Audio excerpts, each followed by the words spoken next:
Parents, I am begging you, stop giving your kids social media before 16, maybe? And even that seems like a little bit young. Take the lead, yeah, we taking charge. Mom and dad, the matriarch and patriarch. That's gonna have to do us part. Damn, my family got my heart, 100 exclamation marks. You know I'ma raise the bar. What is up? Hi. What is up? The bar is up. We have raised the bar. We're trying to. Welcome back to Raise the Bar podcast. My name is Brett Green, aka Dad Got Bars. This is my lovely wife, Marlene Green. You want to comment on my sweater? Yeah, I love how the stitching matches the pants. It's a cute. Yeah, you look cozy. You look ready to have a good convo. I'm ready to sit, chill, and talk about it. Let's talk about it. So Yeah. today we are gonna raise it up and talk about a topic that is for some reason controversial. It seems pretty Okay. obvious to me. Yeah. But that is cell phones and social media and screen time and all of that when it comes to kids. Yeah. Our kids, if you haven't seen the show, if you're new to it, our kids are 4.5 and 15 months, so obviously way too young for cell phones. Yeah. But screen time is a real thing, Yes. whether that's a TV or an iPad or a LilyPad device or whatever. But I want to jump off. I want to jump this conversation off with. I want to talk about cell phones first of all. Okay. I know we're a long way away from cell phones, but there was a book called The Anxious Generation that came out not too long ago, and the author basically was like, "Listen, cell phones are fucking these kids up. Oh yeah, we all Social know that. media is." And it's and you know what, there was an episode, I forget the guy's name, but he Joe Rogan, which I never watch, but I happened to see this episode where he interviewed a child psychologist and was like, "Parents, I am begging you, stop giving your kids social media before 16, maybe and even that seems like a little bit young, you know." Mhm. And if all these really smart people who understand child's brains and how they develop are saying, "Guys, for the love of God, stop," or Mhm. even the people who run Meta and Instagram and TikTok and all this, they're like, "Oh yeah, no, don't give your kids social media," then why the fuck do you think you are smarter than all of these people who are telling you not to give your kids social media? I think parents think that their kid is the different one. I think they're like, "Oh, I trust my kid," and I think that that's a level of ignorance, because you might know your child, but you don't know what your child will be influenced by until they're influenced by it.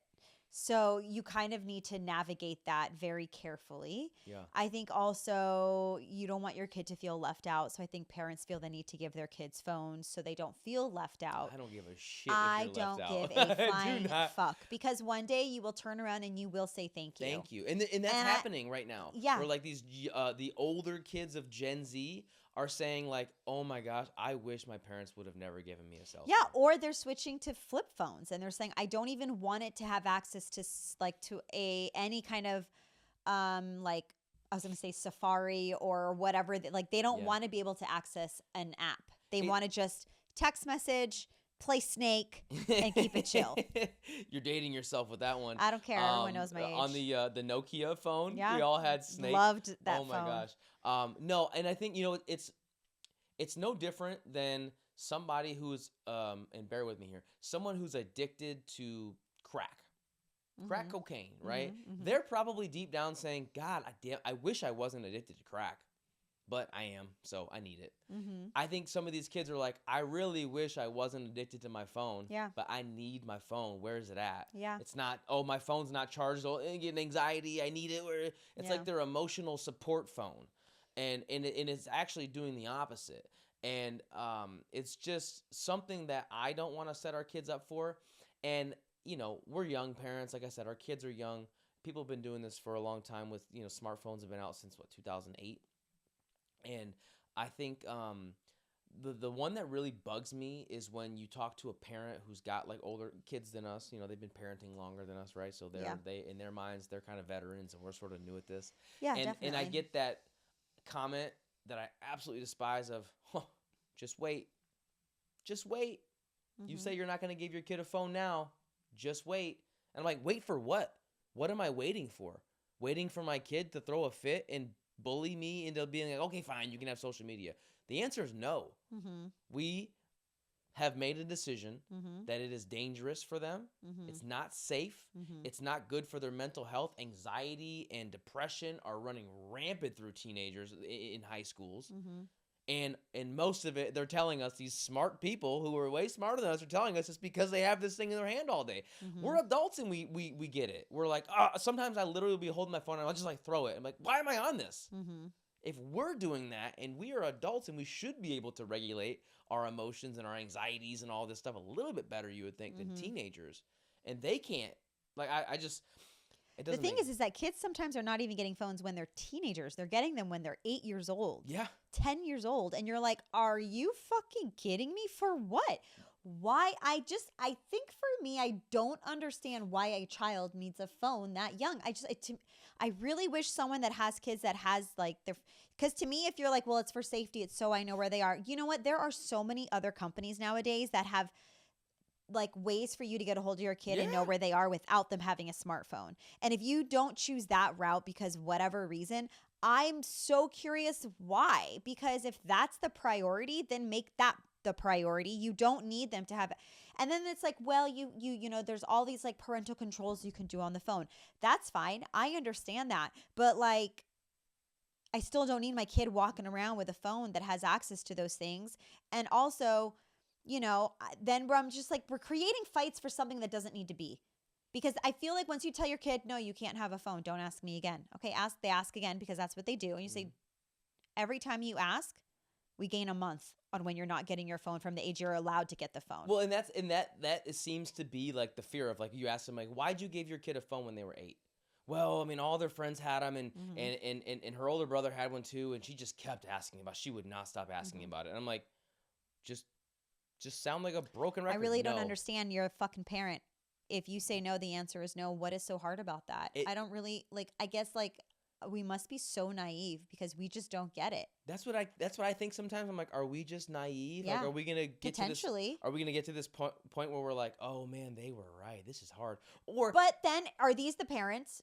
No shame and no diss. But are these the parents that are in the grocery store with their kids and they give their kids their cell phone to just watch a video game or to like watch a show while they're grocery shopping with their parents? yeah, and they very Are those well the may- ones that are saying then yes, you can have a phone at 8 or 10 years old? Or you go out to dinner and you're at like it doesn't even matter if you're at a Applebee's or a really nice restaurant. It shouldn't matter when you're at the dinner table and you see a kid 2-3 years old or maybe even younger than that. Yeah. And they're literally got a phone propped up on the table and they're watching Coco Melon or Bluey or whatever.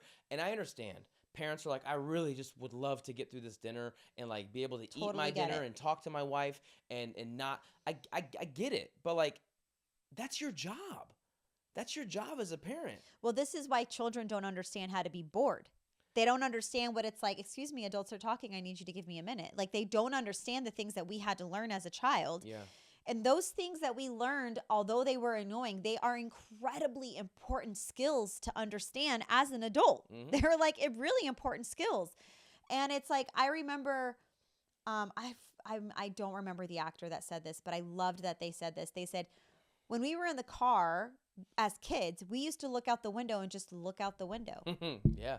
We had to just watch the trees drive by, like go by the trees, the buildings. We had to be aware of our surroundings. Kids these days, they sit in the back seat and they're just on their phones. But then you're not seeing what you're surrounded by. And so it's like, it's not just about them being stuck in a phone and what they can learn. It's that they're not then learning their surroundings and like what this world is that they live in every day. Yeah. You don't live in there.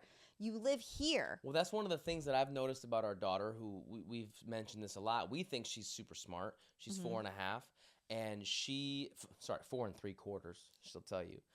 It's almost her birthday, and I am so blown away by her often. Mhm. Where you'll be like, "Baby girl, where have you seen? Ugh. Have you seen my shoes? Or have you seen whatever item?" And she's like, yeah, I know where it's at. And she'll go run and grab it because she's not on a device Yeah. ever. Yeah. And so when she's in the house, she's just observant of everything. Yeah. And like we aren't.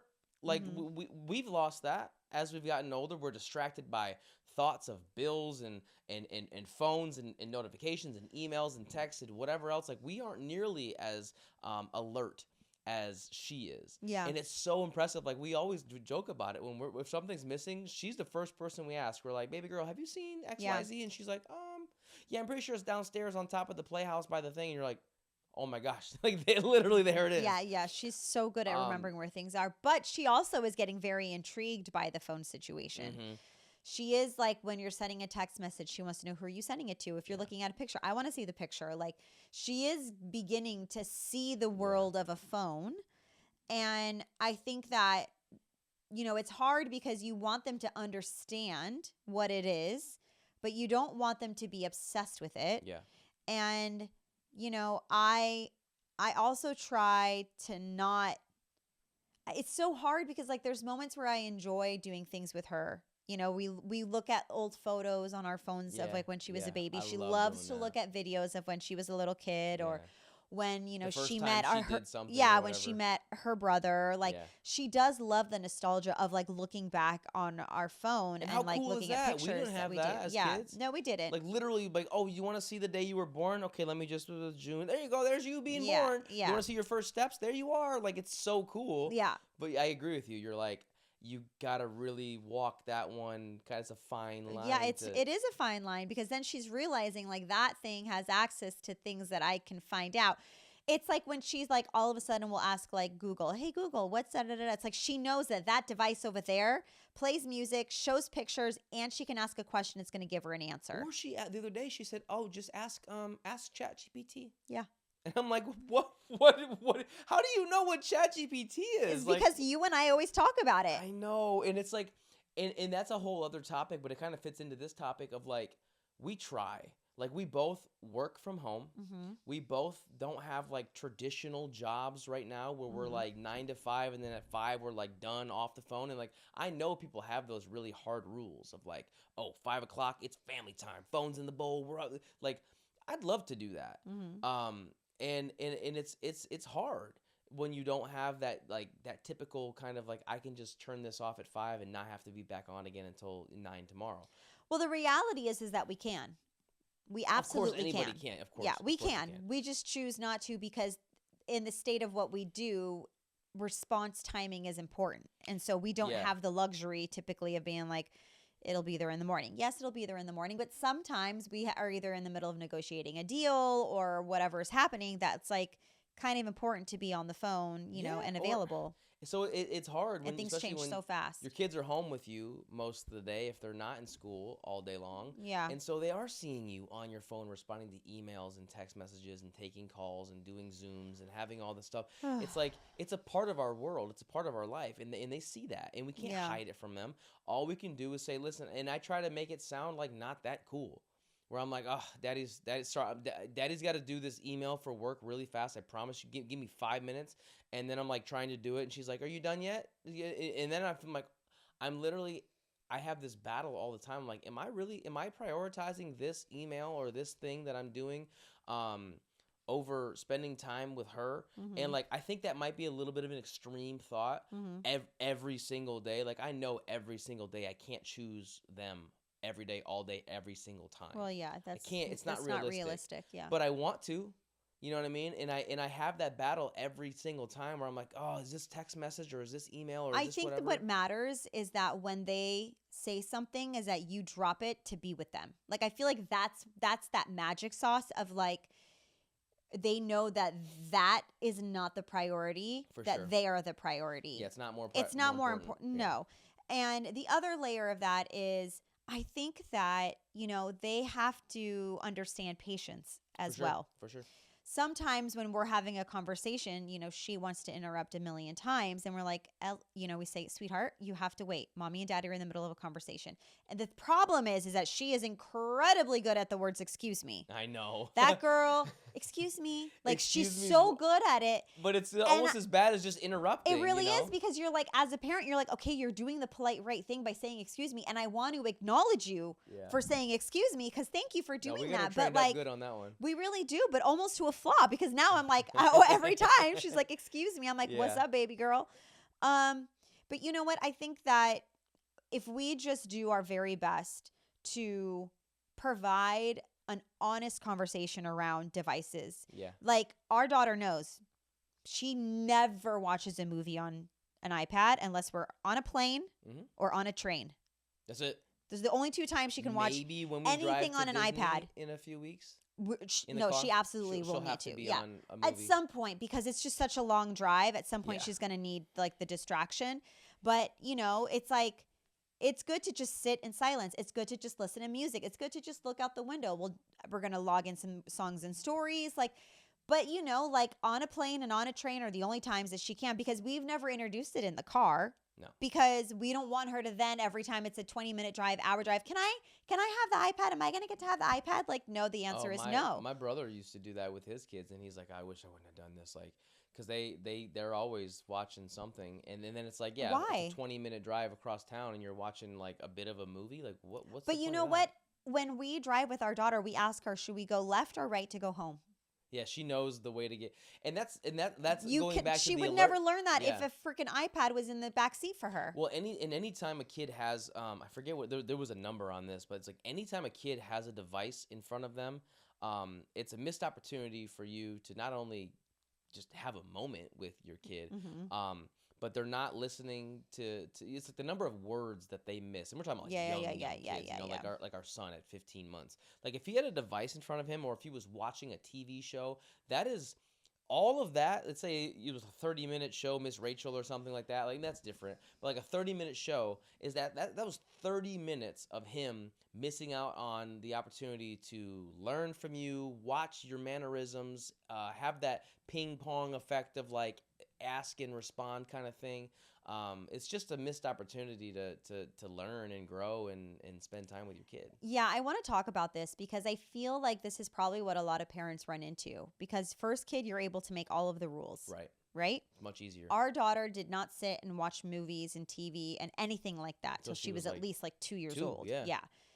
Now, our daughter is used to being able to have Friday night movie night. She gets to watch, her like educational things in the morning on the weekends, when it's not a school day. Like she knows these things. And then you introduce this new kid into the mix.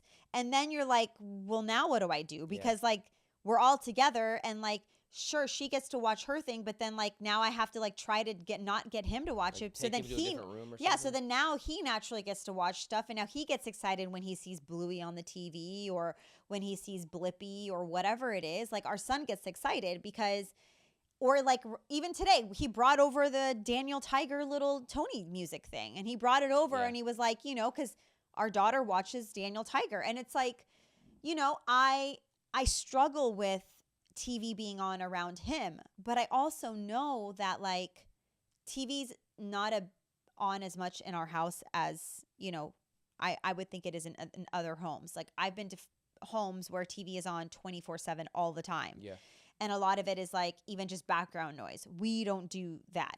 We do it on the weekends. I feel like you've been doing it lately, the last couple weekends, where you pick a nostalgic movie and you let that play in the background. And there's not really much sound to it. And no. Every now and then, like, it was like Homeward Bound, right? It was Homeward Bound. You did Sandlot. Like classic. Like, and I think like that's more of like just fun conversations with our daughter versus anything else. But like, I think like that's another thing that's hard as a parent is then you have that older kid. It's like, juice boxes. It's like all the things that other older kid gets to have. And now you introduce this younger kid and you're like, oh, I don't really want you watching screens right now, but I don't, like I wonder what it's going to be like driving and she gets to watch, something on an iPad and he doesn't. I mean, I don't know. We'll see what that, but he doesn't, today he came and brought us that Daniel Tiger thing. And I was like, oh, and he's home by himself with us today. So I was like, do you want to watch Daniel Tiger?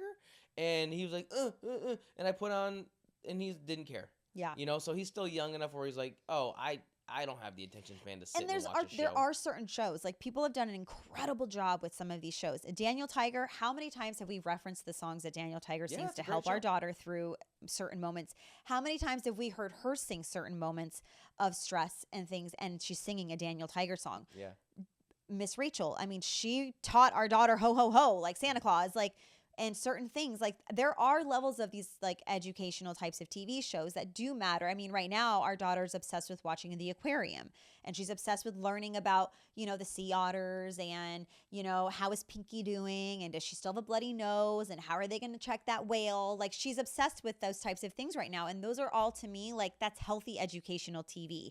We're not sitting and just watching fluff, I'm cool with that. Yeah, she's and like learning something. that's our thing. And like she knows that she has to watch a learning, Or it's gonna spark some kind of interest and have her be like, "This is actually really cool. Like, I think I want to go to an aquarium." And we're going to that aquarium in a few weeks.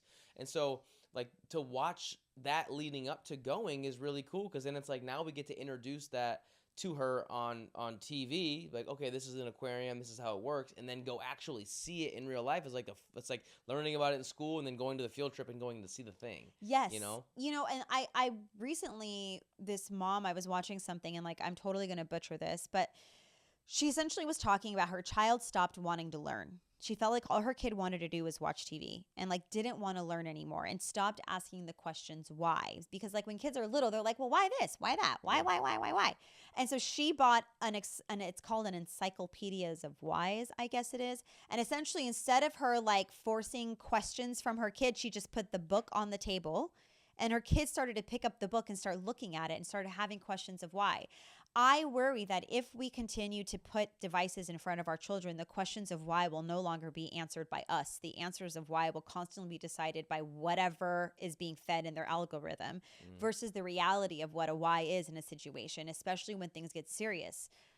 Why do I feel sad? Why do I mean, like children then are starting to obsess over and go into these chats and going to these private things that is a community of like kids bullying other kids being obsessed with school shootings, and like places that are not safe for children at young ages. I mean, children are being taught how to commit suicide in chat rooms because they're being bullied at school, and they think like that's the only way, and they're being groomed by these people. And I mean, it's like in video games that parents allow their kids like Roblox and all these things that parents allow their children to play, knowing that these things are happening there. It's very scary. So devices is a very like divisive.